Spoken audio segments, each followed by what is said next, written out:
Has Warner Brothers finally hit their stride with the DCEU? Find out with one magic word when Johnnie Torch reviews Shazam! Well, all the other reviewers were doing it. You have to shout Shazam triumphantly if you're going to open up a review. Welcome, everybody, once again. This is Johnnie Torch Live, broadcast number 148, and we're going to be taking on the Shazam major motion picture starring Levi. Is that what it is? It's Levi. See, I watched a bunch of reviews yesterday to try to see if I couldn't figure out. I think I've been calling him Levy, but it's Levi, like the jeans. So that's how I'll remember. Okay, so Zachary Levy, Levi's great magnum opus here as a superhero finally, and he's got a great role. I mean, this is really a great role for him. A little bit more substantive than one of the Warriors 3, let's say. Just a little bit more substantive. Before I get into the review proper, two things, well, maybe three. All right, first off, I got the chat open, and I'm so appreciative of all the people that have been subscribing. I got 2 more subscribers in the past couple of days. I'm always having at least one person in the chat. But when we do a review, it's a little different than a news roundup. I've got my thoughts pretty much organized on this. So I'm going to do the review first, and then I'm going to check out the chat room near the end. So if I don't get to any of your questions or comments until like about 45 minutes in, please bear with me because that's the way I do a review. It's easier for me. And the second point we have is the poll of the week question. If you check out the link in the description below, we have a poll of the week question. Very simple question. Which movie did you enjoy more, Captain Marvel or Shazam? Because it seems to be, the point of discussion is that, of course, Shazam is the original Captain Marvel. And, as fate conspired to have it, the first Shazam movie comes out, only a month probably after the original Captain Marvel movie, the Marvel version of Captain Marvel. All right, so I just put the poll up literally a minute before the broadcast, so there is no votes yet. You can go to the link in the description below for my Twitter page. Vote in the poll of the week question. If you've seen both movies, of course, which did you prefer, Captain Marvel or Shazam? Last order of business I have to point out, and while you're there, you can check out in the description. We've got uh, the Adventures of Bullets Bourbon Private Eye website down there below. So make sure you check that out. Make sure you hit like and subscribe and share all that good stuff that everybody's supposed to say when you're about to do a a video. Okay, now that we got that all out of the way, settle down for the next probably an hour. We're gonna go over the Shazam movie.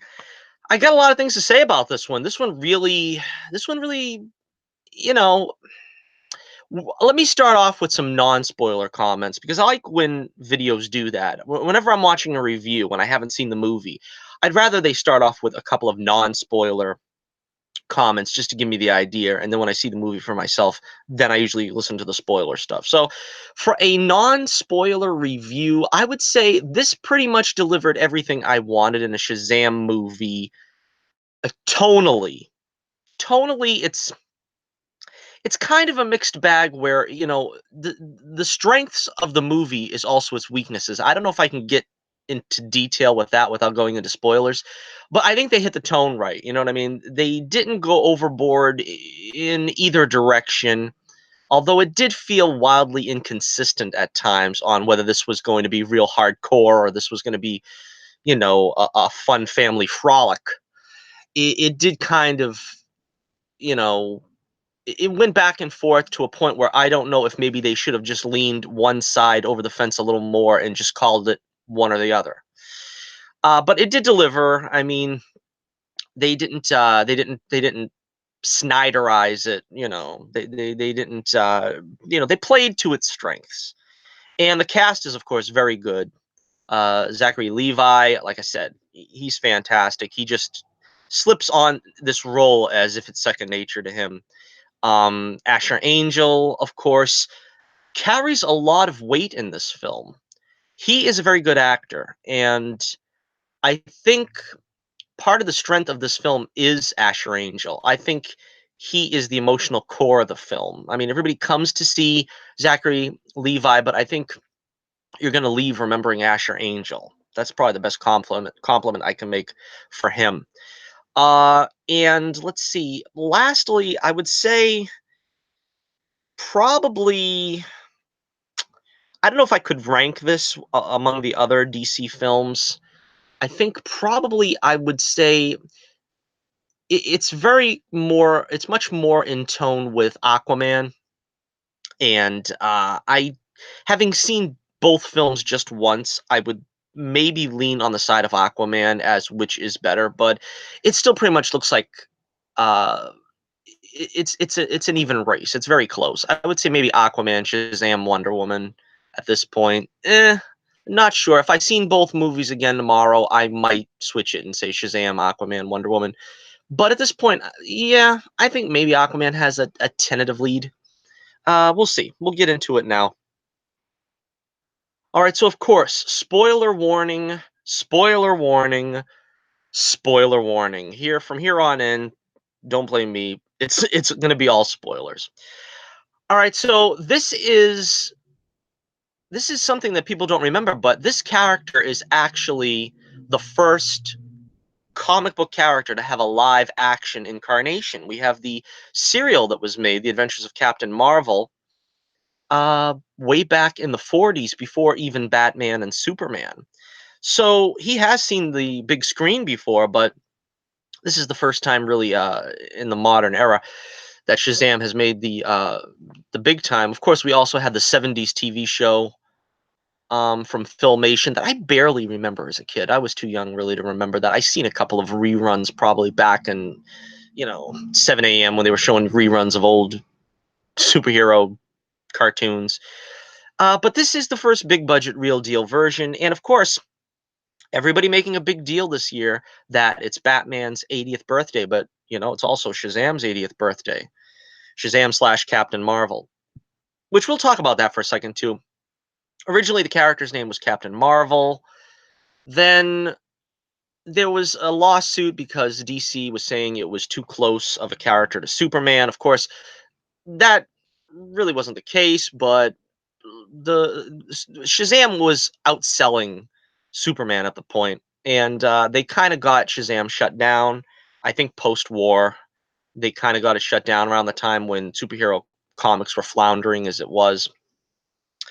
And so at that point, the rights were in limbo. DC ended up picking up the rights, I think, in the mid 70s, early to mid 70s. And they had the rights to Captain Marvel. But in the interim, Marvel had copyrighted the name Captain Marvel. So it kind of went back and forth as to who really had the legal rights. Eventually, Marvel uh, I don't know if they legally won that battle or DC just forfeited, and DC then began calling the character Shazam, which leads to a semi-comical running gag, I guess we'll say, through the film, where he doesn't actually get a superhero name, and that kind of baffled me because I think as kids, we're talking about the protagonists here being kids, but that would kind of be the first thing I would think of is what am I going to call myself? I mean, you already got the costume, and they're kind of sorting out the powers, but what would you call yourself? They never come up with a name for Captain Marvel, and supposedly, I guess his name is Shazam, but he just cannot say his name, and I'm guessing that is going to be a problem going forward since none of his family can also say his name, apparently, but we're getting ahead of ourselves. All right, so this movie, in broad strokes, this is not your granddad's Captain Marvel. If you're looking for the classic 1940s Captain Marvel, you will have to look elsewhere. This is rooted firmly in the New 52 version of Shazam, which I don't think anybody's a big fan of the New 52, what they've done to all the characters. The the problem is to me they did sort of grim it up a little more than I think they needed to. That was one of the problems I had with the film. Before we get there, I also wanted to say that this is the best Spider-Man film we've had in the last 10 years. Yeah, that's right. I'll say it again. This was the best Spider-Man film we've had in the past 10 years. This is what Spider-Man Homecoming should have been. It's a better Spider-Man film than Spider-Man Homecoming, and that's just true. That's just the truth.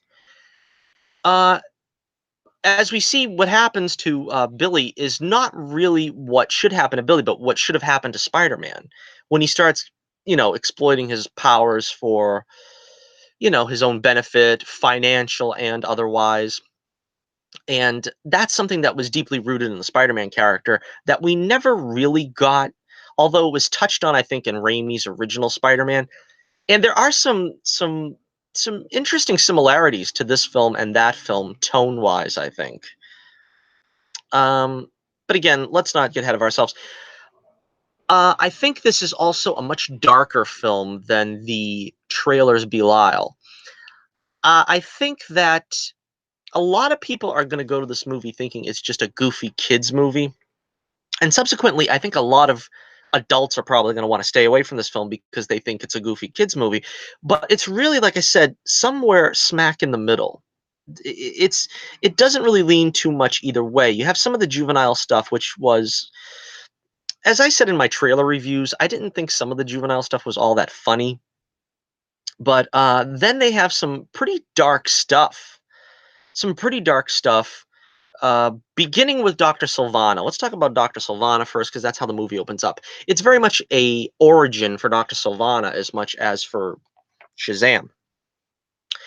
So I liked that. I like that we get to see where Dr. Sylvana comes from, and they paint a very compelling portrayal of the character. He's a very interesting villain. I think he kind of turns into a mustache twirling villain near the end. But I think for the first 3/4 of the movie, we really did have an interesting villain here, which is more than a lot of films can say. I mean, I don't want to single out the MCU, but they've had so many movies in this genre. It's easy to say, well, Dr. Sylvana is easily better than the last, not counting Thanos, the last half dozen Marvel movies. But so we get to see him taken to the Rock of Eternity by the wizard Shazam, and he is tempted by the 7 deadly sins. He fails the test, and Shazam, the wizard Shazam, ends up rejecting him. Now, this to me was interesting because I thought that was somewhat the origin of Black Adam. Now, again, let me start right off by saying I'm not really an authority on Shazam / Captain Marvel. I don't know all the details, but I do know that Black Adam, of course, was the original champion of the Wizard, and then he ends up, going rogue, so to speak, becomes an anti-hero / villain, and then Shazam usually has to take him out. It was interesting to see that they kind of had that same setup with Dr. Sylvana, because again, in the comics, Dr. Sylvana is a diminutive mad scientist. He's just like a 4'8" guy with glasses and a white lab coat. So seeing him as a reasonably muscular and capable fighter is different from the comics. There are a lot of things different from the comics. We'll get to how the character of Shazam is different from the comic incarnation. But again, John Glover has a small role in this film, which was a surprise to me. That was kind of nice because when you can keep some of these things surprises, that's what's a lot of fun, because most of these movies, they show everything in the trailer. So that was kind of fun that he was sort of reprising his Lionel Luthor role as sort of the head of a big company here that sort of berates his son to be better and more ruthless and so forth.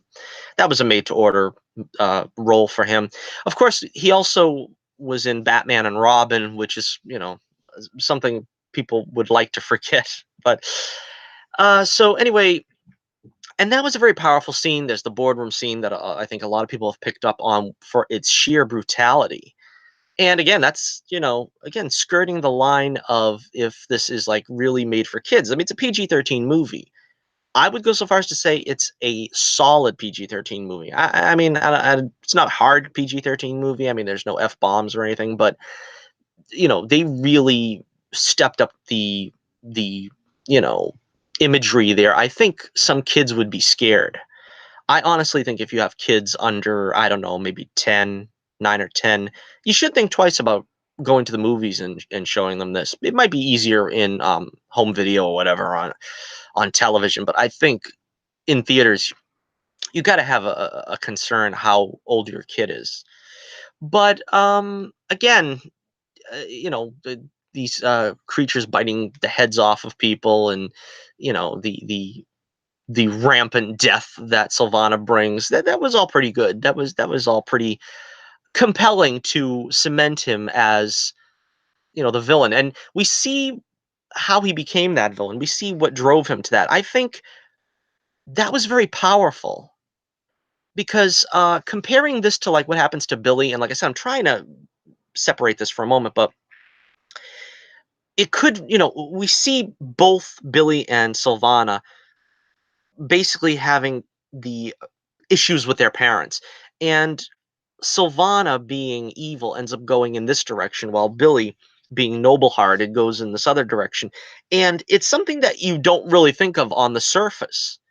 But that's really what I think the core of this um, dichotomy, or whatever, of Sylvana and Shazam, is that, you know, their parents could have screwed them up. And in one case, it happens with Sylvana, but in the case of Billy, he's morally good. He's just a morally good kid and pure-hearted, as they say. Um, let's see. All right, let's dive straight into it with the story about Billy and Shazam. So this is, again, we'll talk a little bit about the differences between this and the original comic. In the comic, we have the again, I'm not an authority, but we have the powers of Solomon, Hercules, Atlas, I think, is first, um, Zeus, Achilles, and Mercury. I'm going off the top of my head. I did not write that down. And these are the powers imbued to him. Now, in the comics originally, I don't know that Shazam was that goofy, because he had the wisdom of Solomon, which is, of course, the king of Israel in the Bible. Which is interesting because he's the only non-mythological character.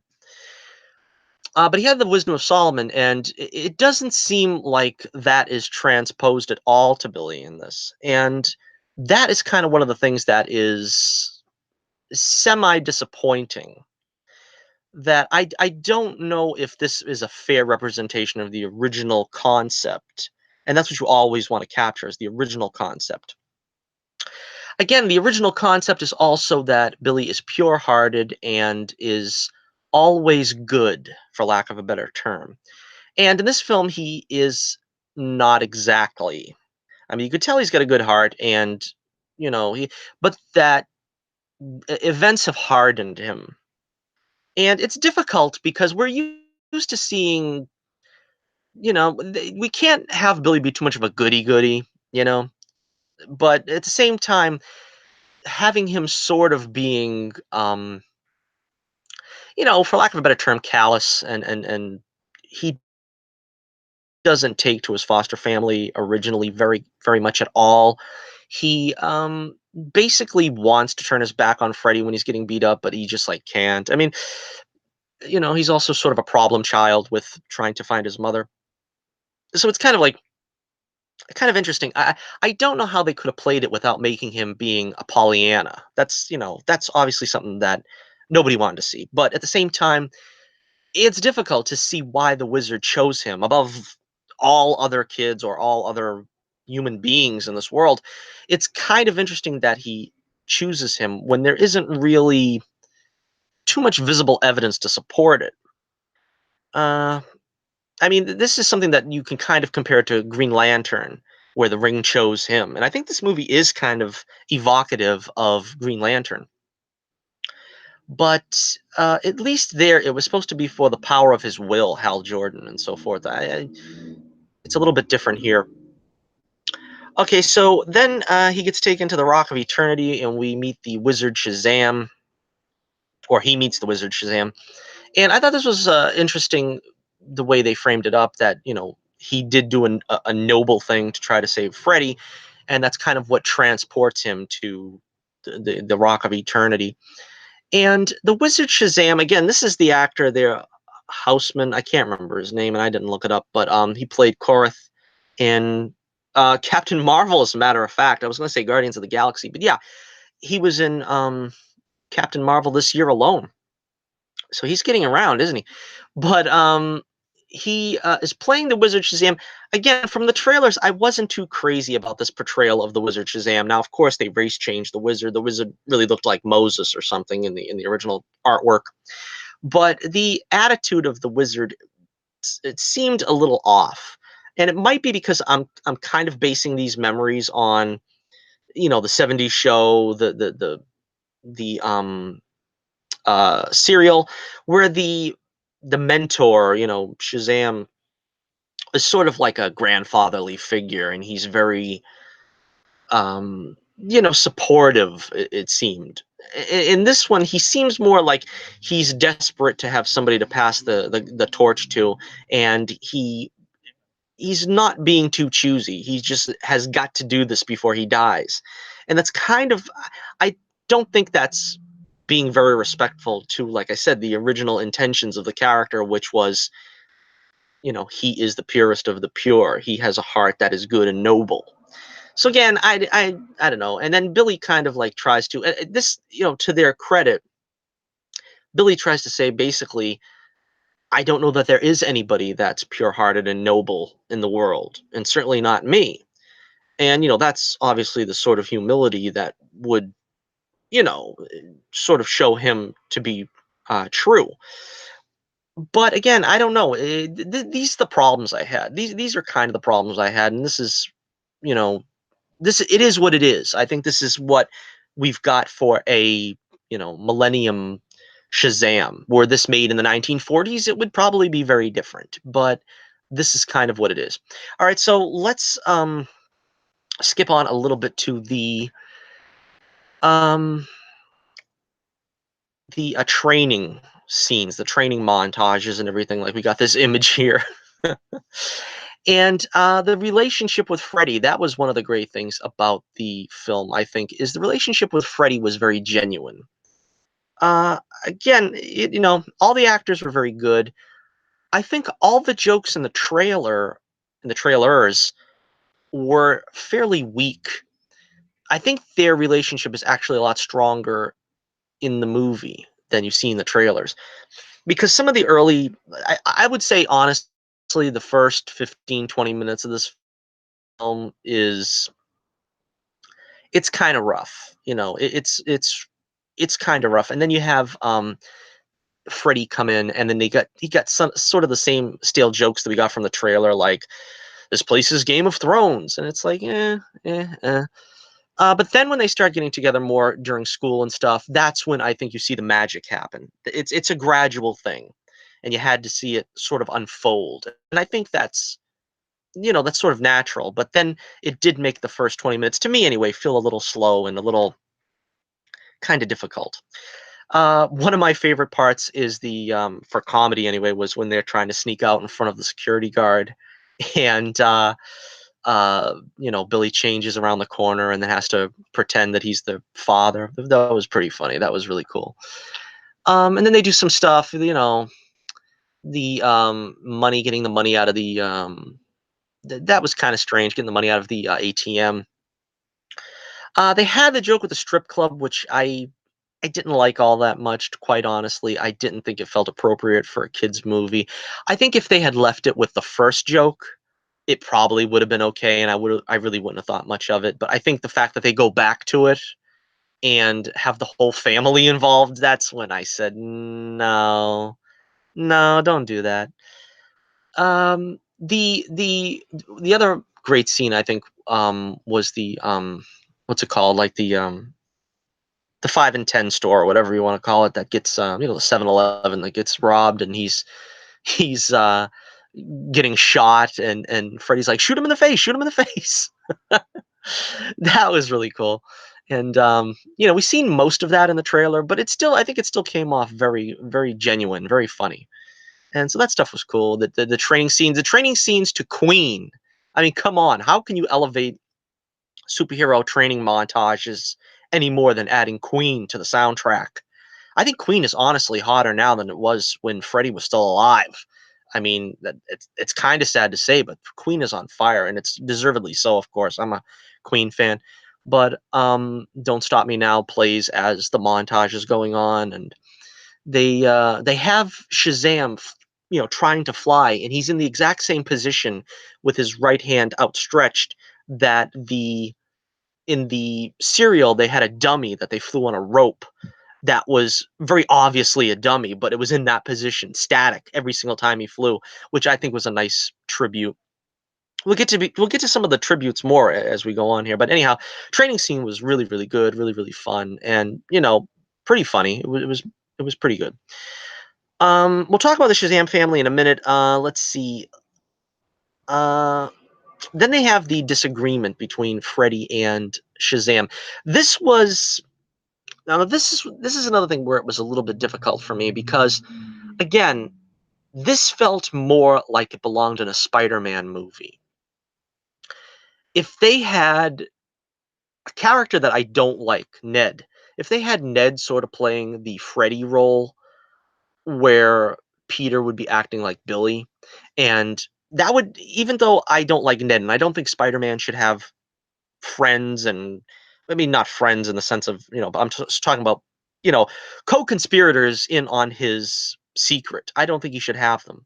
Sidekicks, so to speak. But I could see that happening in a Spider-Man movie more than I could see it happening in this. Because you got to remember, Billy is supposed to be pure of heart. He is not supposed to be really thinking of himself. He tends to think of others more than himself, and he in this movie does the opposite. He uses this for like to better his ego, to, you know, make money by doing, you know, flashy tricks and taking pictures and getting revenge on the bullies and stuff, which is all understandable stuff, but that seems like stuff more in tune with Spider-Man than Shazam.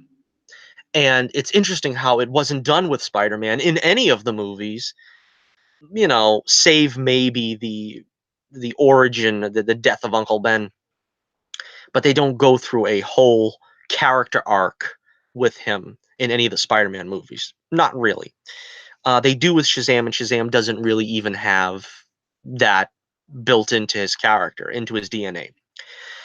All right, so yeah, that's interesting. So let's get to the mom problem here, the mom subject. This was kind of this is again, if you're talking about if your kids are ready for this film, this was a very dark place to go. And I don't know if they really needed to go there because I think in the comics, I think Billy was an orphan. That meant that his parents were dead. His parents were dead, and that was just it. That was the end of the story. Very popular in that time to have orphans because of the depression. It was toughest on, you know, orphans and stuff, and you had little orphan Annie being, you know, a public sensation. Everybody loved that strip, and it was very much he was sort of a male orphan Annie. You know, it was that way in the 40s, but in this, again, this there's a lot of different ways I want to attack this.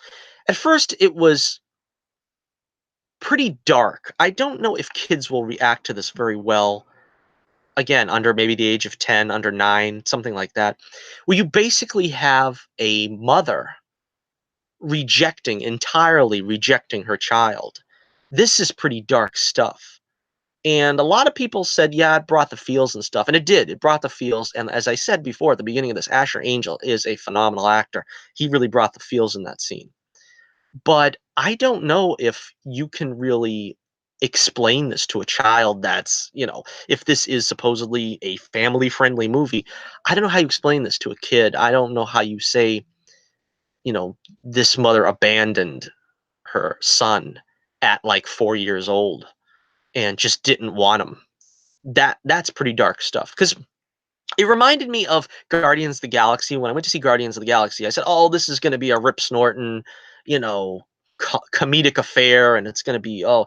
And the movie opens with like Peter's dying mother, and her last, request, and she's completely eaten away with cancer. It gave me the same reaction.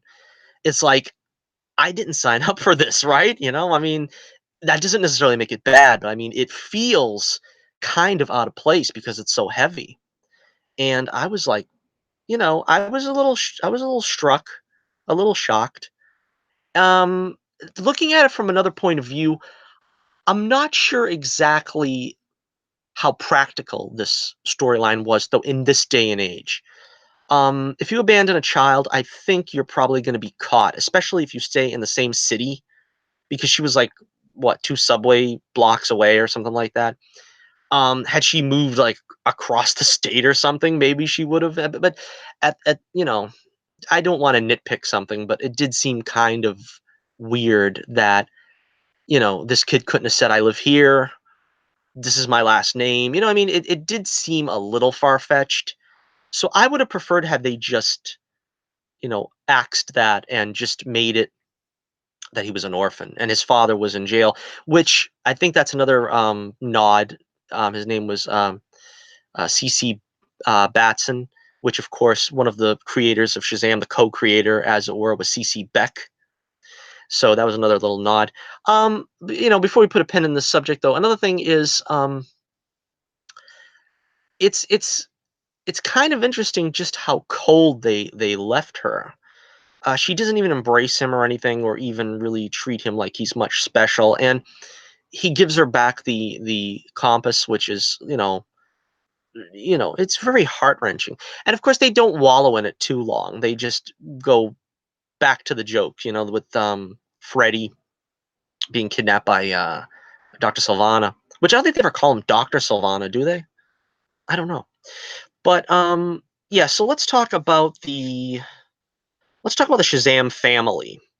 Let's see, there was Pedro, there was Darla, there was Eugene, and of course Mary, who will eventually be Mary Marvel, or who does become Mary Marvel. But I mean, I think most fair weather fans would be familiar with Mary Marvel.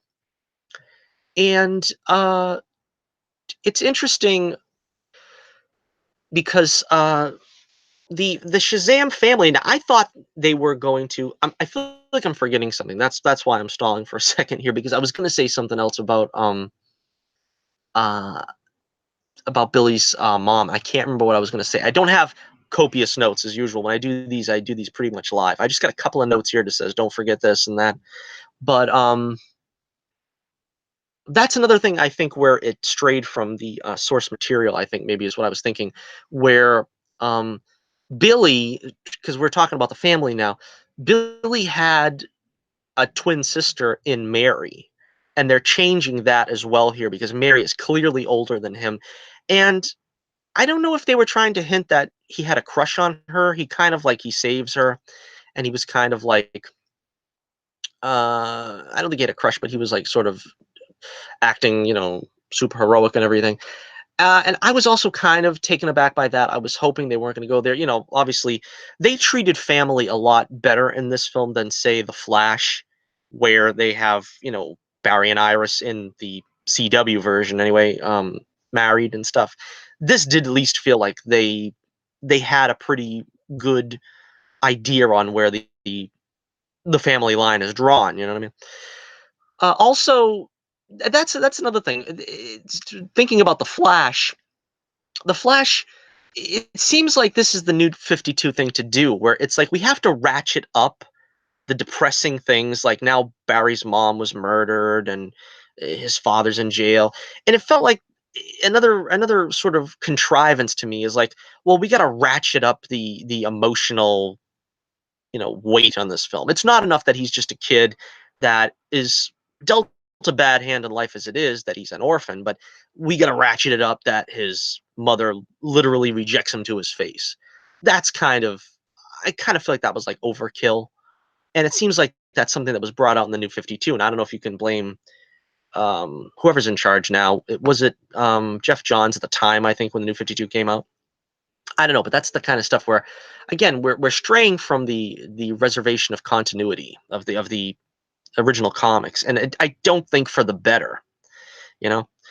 So again, the Shazam family, that was pretty cool. These members of this family, now they had a Captain Marvel family where they had sort of like the Uncle Marvel and I think they had Rabbit Marvel and stuff. Again, I don't know, too many nuts and bolts about the Captain Marvel series, comic series, but they did have a large ensemble of people. So this is more the, again, Millennium diverse, you know, Captain Marvel family. This is sort of bringing in from the New 52. But I liked them. I liked them all. Eugene, I thought he was the one I kind of like wish I saw more of. He was pretty funny, and he grabs the nunchucks from the kid and he whacks himself in the face, because you could tell there was more to him than just the video games. He was sort of like a video game computer nerd kind of, but there was more to him than that. Pedro, he doesn't do much in the movie. He doesn't say much in the movie. He's got that token line, "Oh, that's not my thing," when they were coming out of the Gentleman's Club, which I don't know if that was supposed to suggest that he's gay or something, but they didn't really do a whole lot with him. But he did seem to be like empathetic to Billy, and was the one that took his journal or whatever you want to call that out of the trash. Darla, of course, a lot of people saying Darla stole the show, and she was really cute. And even when she transforms at the end of the movie, she retained that cuteness, which was interesting. Um, I thought the actress that played Mary was very good. She almost looked exactly like the actress that played the adult Mary too. That was a help. I think they did a good job with casting someone that looked like Freddy too for the adult Freddy. Um, yeah. Again, I kind of wish that they would have kept it that they were twins, and you would have had that sort of you know familiarity from the comics. Interestingly, again, from the comics, when they do become the Shazam family, they stay teenagers. Only Captain Marvel, you know, uh, grew older. Only Billy grew older. So that's an interesting choice, but I think it makes sense because you got to sort of, for lack of a better term, you got to commit to the bit. If the bit is Billy grows up when he becomes Shazam, then the other kids have to grow up when they become Shazam. It's kind of doesn't make sense any other way, you know? Um, so well, let's talk about some of the other stuff here. Well, that was a really good scene. That was another great scene. That was another one of my favorite scenes where he gets the wizard Shazam's staff, and he tells the kids, hold on to the staff and say my name, and they say Billy, and he goes, no, the name I say when I change to how I am now. That was really cool, and so yeah, I was kind of touch and go about this. I said to myself, are they gonna do it? Are they gonna commit to that? Because I think that's something that maybe they should save for the sequel. When you up the stakes and you have Black Adam or whoever else is going to come in, you kind of need to, then you need to ratchet it up. If you start at 11, you better damn well go to 15 if you're going to do the sequel. But I think it was the right thing to do to make the Shazam family appear in this film, because it's sort of the law of Green Lantern. They didn't let Mark Strong play Sinestro as a Yellow Lantern in the Green Lantern movie, and he never got that chance. We lost the perfect Sinestro in Mark Strong, who is Sylvana in this film, because they didn't start with their strong suit. Now, had they, and I liked the Green Lantern movie. Again, it's not a masterpiece, uh, but had they probably found a way to try to fit Mark Strong as the evil Sinestro by the end, instead of using it as a post-credit tag, maybe that would have turned the trick, as they say. Hector Hammond is what sinks that movie to me, anyway. But let's not get off the beaten path.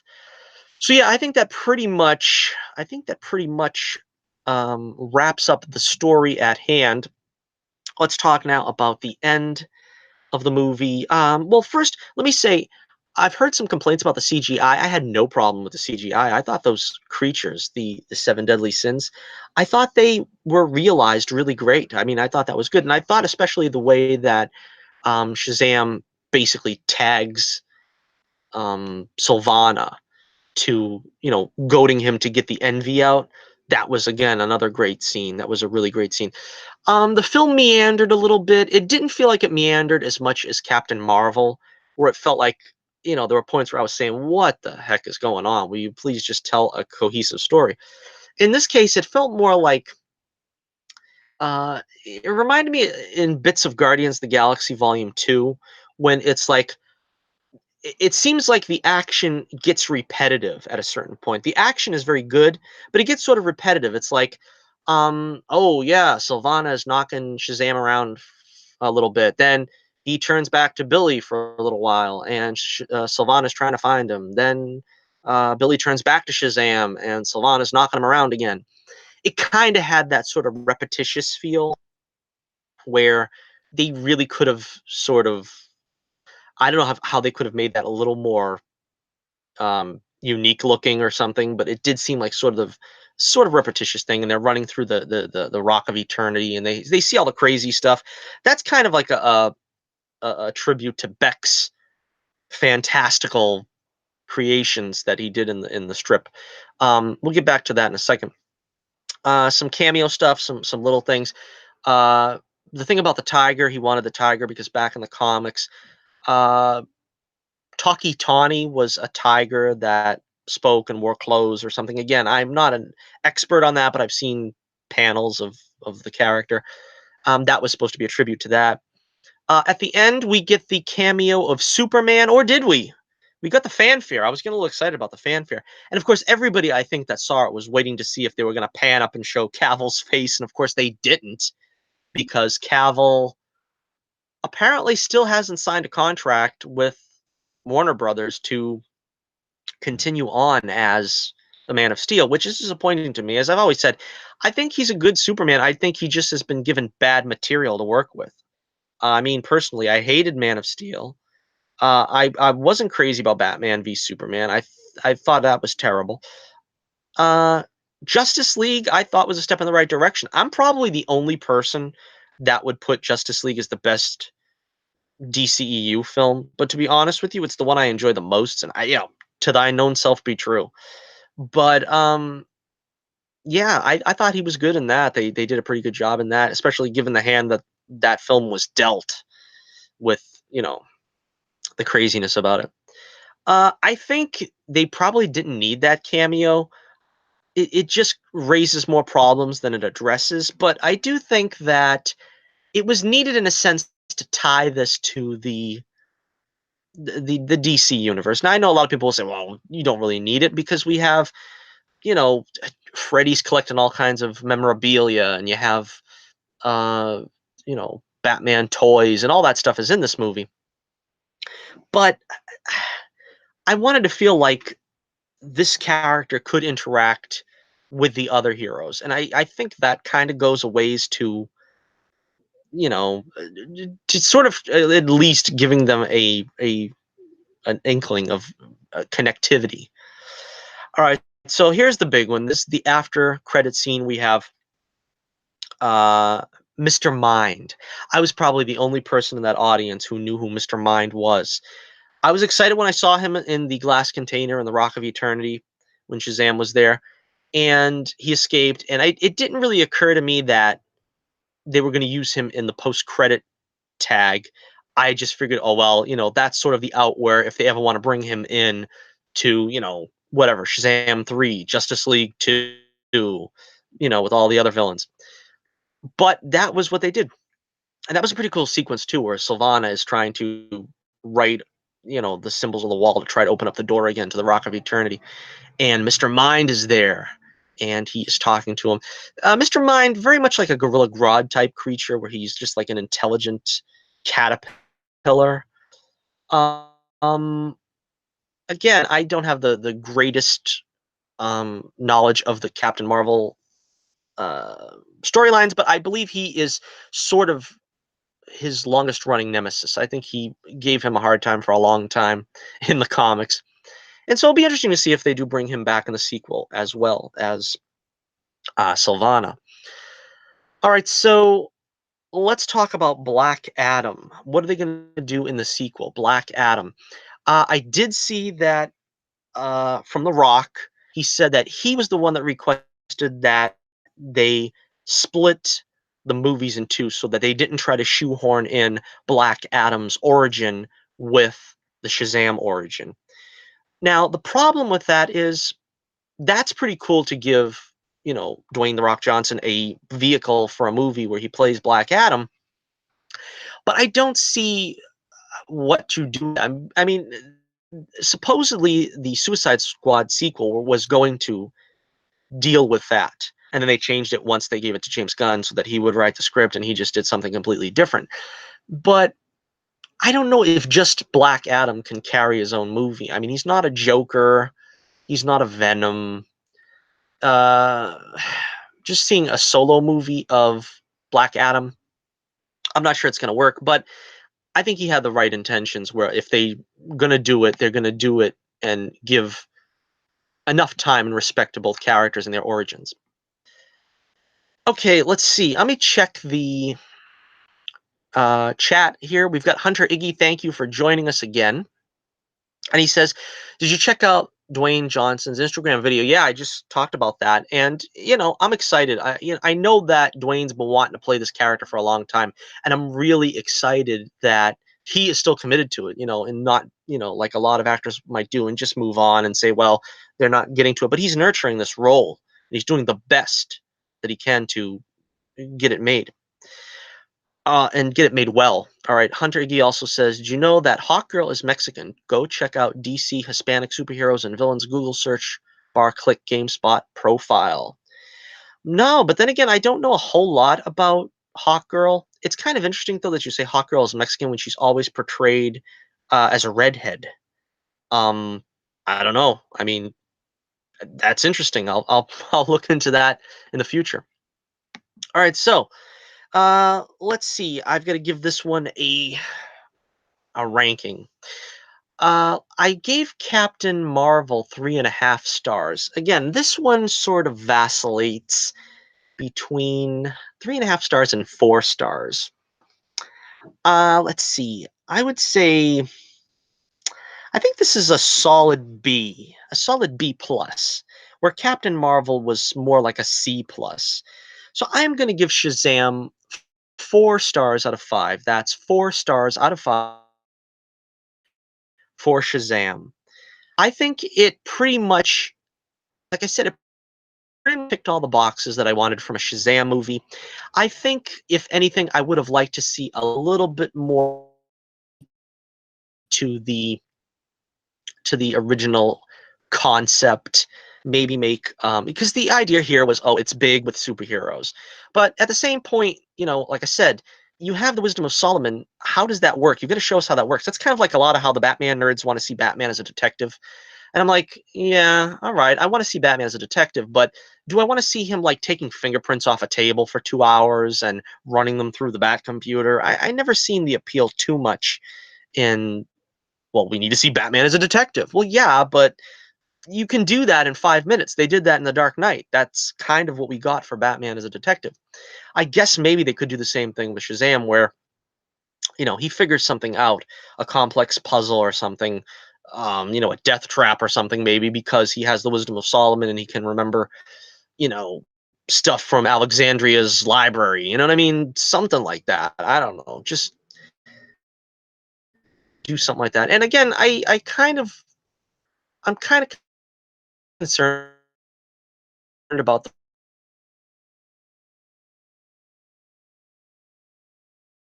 way they didn't really make Billy sort of. He didn't want to put his hands out for prayer.